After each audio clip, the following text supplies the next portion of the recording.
Regional Head Bank Mega Makassar, Hengki Tanring, menerima kunjungan dari tim Tribun Timur di kantor Bank Mega Makassar, Jalan Tanjung Bunga, Kamis, 22 Agustus 2024. Kunjungan tersebut bertujuan mempererat silaturahmi antara kedua pihak.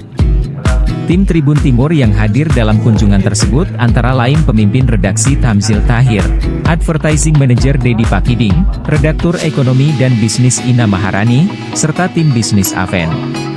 Dalam pertemuan tersebut, Hengki Tanring memaparkan sejumlah program yang akan dilaksanakan Bank Mega. Salah satunya adalah Mega Travel Fair yang akan digelar di Trans Studio Mall, TSM, Makassar pada tanggal 6 hingga 8 September 2024. Event ini akan menawarkan berbagai promo menarik bagi masyarakat, termasuk diskon besar untuk pembelian tiket perjalanan dan produk lainnya.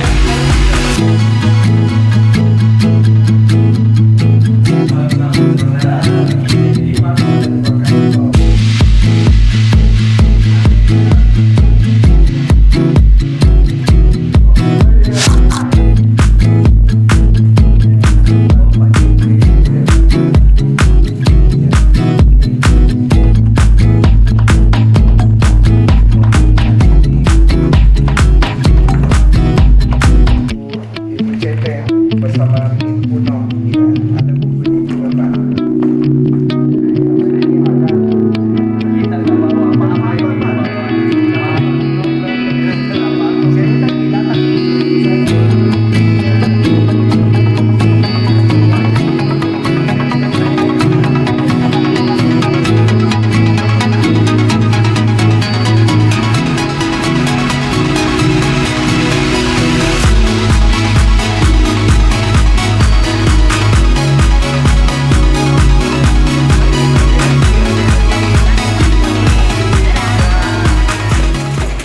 Download Tribun X sekarang, menghadirkan lokal menjadi Indonesia.